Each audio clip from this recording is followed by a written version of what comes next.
Aloha mai kākou. My name is Kapalikū. I'm a culture educator here at the BishopMuseum, and welcome back for another episode of WāKahikoWednesdays. Today, on WāKahikoWednesday, we'll be taking a look at some very special objects that have to do with something quite significant to life in the Pacific, not only here in Hawaii, as we might know it at the BishopMuseum and the adjoining islands here in the archipelago, but also across Oceania, that vast expanse spreading as far away to East Asia and as far away to the west in places like Rapa Nui and Easter Island. But to begin, we should talk a little bit about food, because when we think of agriculture, the reason for agriculture is to produce food.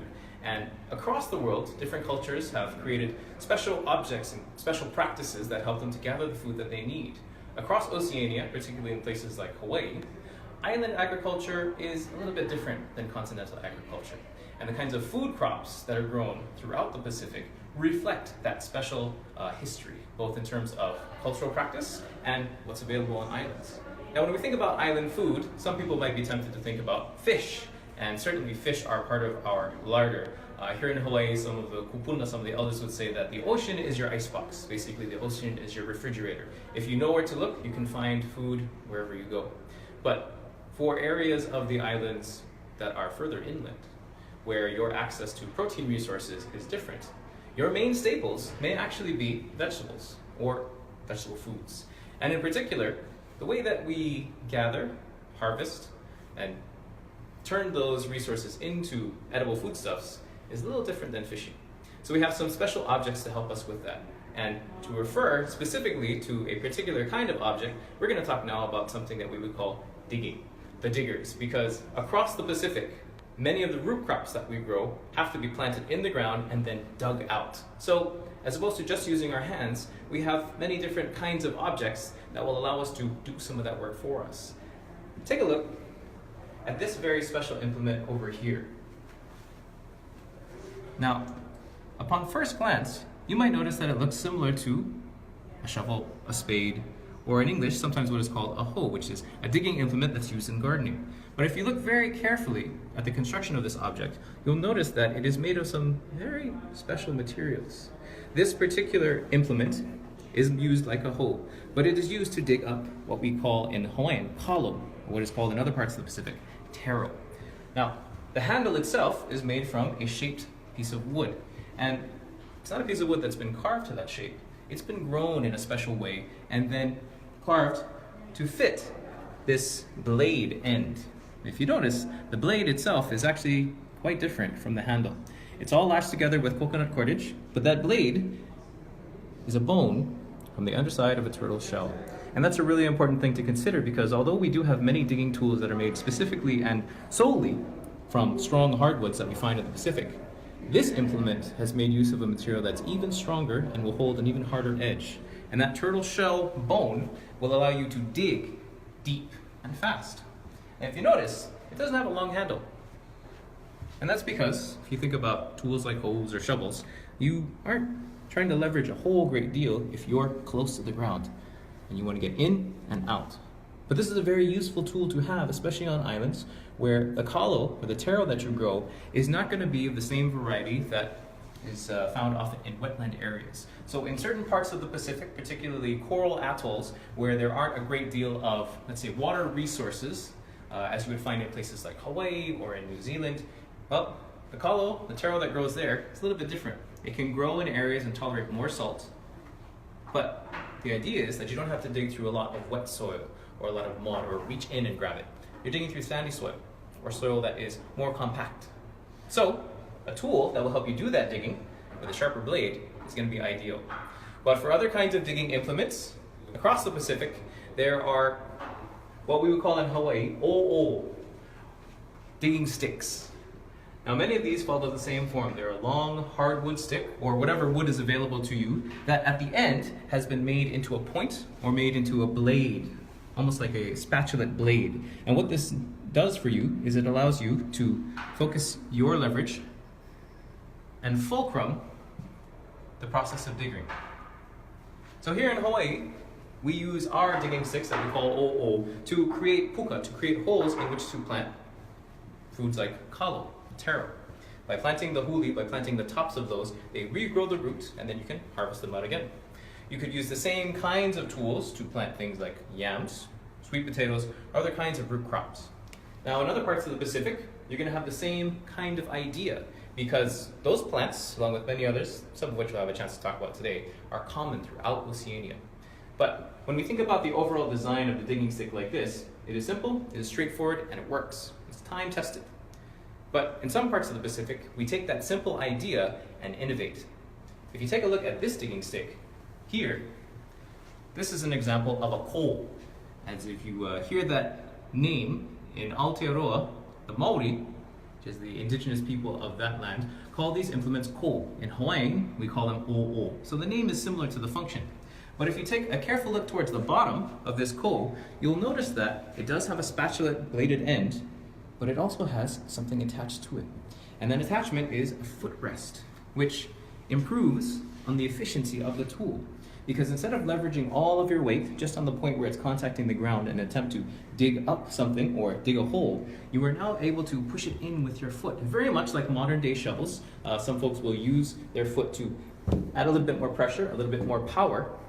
And in this case, it's another piece that's been added on to the longer ko. Now, this is just one example of Pacific Island's ingenuity in terms of adapting to certain spaces. Now, while in Hawaii we might use an o'o to plant for kalo, in places like Aotearoa, where it is a little bit too cold to grow most varieties of kalo, you have something called kumara. In Hawaiian we call it uwala. In English, we would call it sweet potato. And sweet potato, along with other plants, is very common throughout the Pacific. So again, same tools can be used for multiple purposes and to create those root crops, those main staples of everyday life in the Pacific. Now, when we think about main staples in the Pacific, we sometimes think about kalo, about uwala, sweet potatoes, uhi, yams, things that grow on the ground. But when we think of plants that also give us food that comes from trees, we might harvest those too at different times of the year. Probably one of the most popular plants around the Pacific that gives us a great amount of food stuff is a plant that we call ulu. In English, breadfruit. Now, the way that we prepare breadfruit across the Pacific sometimes differs, but essentially, you have to harvest it from the tree. These large green globular fruit. And a mature tree between the ages of, let's say, 10 and 40 years can produce hundreds of pounds of fruit in a year. If you imagine groves of these growing across certain island groups, you can support quite a great population. But you can't eat them raw. You have to process them. You have to cook them before you can eat them. But once you've cooked them and you've prepared them, you can do some really special things. If we look here at this board, this is a board that is used for pounding and mashing the flesh of the breadfruit. Now, this is especially useful because in certain parts of the Pacific where plants like taro and other service plants aren't as readily grown, breadfruit, the ulu tree, grows in many prolific areas. And what you can do is mash the ulu just like you would mash kalo to make poi. And in different parts of the Pacific, they have different names, but the idea is that once you mash it, you can eat it. And in certain parts of the Pacific, you can actually preserve the flesh of the breadfruit so that it sticks around for a longer time. In some places, longer than 10 years. And that's very important because in islands where there aren't as many natural resources available to people, well, you want to make sure your food supplies will last. So if you can store some of that for later times, it's a good plan to have. But this board is just one example of how we might prepare the breadfruit. Now, in order to get it from that globular form into workable pieces, you might also want to use something like this. This piece of wood has been shaped with a spatula end, and as you notice, it's very sharp, but this is short. So this isn't a digging stick, this is a breadfruit splitter. That's a really interesting sort of technological improvement for us in the Pacific, because if you think about breadfruit, they start like this. Now you can try to work on that big size, but if you split it, then you can do lots of different things. It's kind of like thinking like a cook or thinking like a chef. In your kitchen, you might not have a whole lot of foodstuffs, but you have a lot of different ways that you can prepare the same foodstuffs over and over again.